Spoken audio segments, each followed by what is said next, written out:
தமிழ்நாட்டில் ஜல்லிக்கட்டு நிகழ்ச்சி மீண்டும் நடைபெற தீவிர முயற்சி மேற்கொண்ட அஇஅதிமுக பொதுச் செயலாளர் சின்னம்மாவுக்கு பல்வேறு தரப்பினரும் நன்றி தெரிவித்துள்ளனர். தமிழர்களின் பாரம்பரிய கலாச்சார பெருமைகளின் அடையாளமான ஜல்லிக்கட்டு நிகழ்ச்சியை நடத்த ஏதுவாக மத்திய அரசு உடனடியாக அவசர சட்டம் பிறப்பிக்க வேண்டும் என அஇஅதிமுக பொதுச் செயலாளர் சின்னம்மா பிரதமருக்கு கடிதம் எழுதினார். நீங்க சும்மா செஞ்சுட்டாலும் நாங்க அப்படியே அசந்து அழுத்துத்தான் போயிருவோம். அன்புள்ள மாமாவுக்கு அரிசி 10 கிலோ, உப்பு 1/4 கிலோ. எப்பா உன்னை மளிகை ஜாமான் வாங்க சொல்லிருக்காப்பா. இதனைத் தொடர்ந்து சின்னம்மாவின் அறிவுறுத்தலின்படி என்னாச்சு? முதலமைச்சர் திரு ஓ பன்னீர்செல்வம் டெல்லியில் பிரதமரை சந்தித்து அவசர சட்டம் கொண்டு வர வேண்டியதன் அவசியம் குறித்து வலியுறுத்தினார்.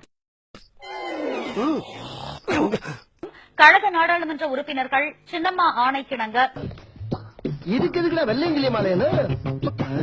இதனைத் தொடர்ந்து ஜல்லிக்கட்டு நிகழ்ச்சியை மீண்டும் நடத்துவதற்கான அவசர சட்டம் தமிழக அரசால் பிறப்பிக்கப்பட்டது. இதற்கான முயற்சிகளை தீவிரமாக மேற்கொண்ட அஇஅதிமுக பொதுச் செயலாளர் சின்னம்மாவுக்கு பல்வேறு தரப்பினரும் பாராட்டும் நன்றியும் தெரிவித்துள்ளனர். எதுக்குடா இந்த மானங்கட்ட பொழப்பு? மாண்புமிகு சின்னம்மா அவர்கள் பெரும் முயற்சி எடுத்து மீண்டும் ஜல்லிக்கட்டை தமிழ்நாட்டில் கட்டுக் கொடுத்திருக்காங்க. அவங்களுக்கு கோடான கோடி தமிழக மக்கள் சார்பாக நன்றியை தெரிவித்துக் கொள்கிறோம். அப்படியே அறுத்து தள்ளிட்டாலும் அம்மா சின்னம்மா எம்பிகளை டெல்லிக்கு அனுப்பிச்சு நமக்கு ஜல்லிக்கட்டுக்கு அனுமதி வாங்கி தக்க நடவடிக்கை முதலமைச்சர் எடுத்திருக்காங்க.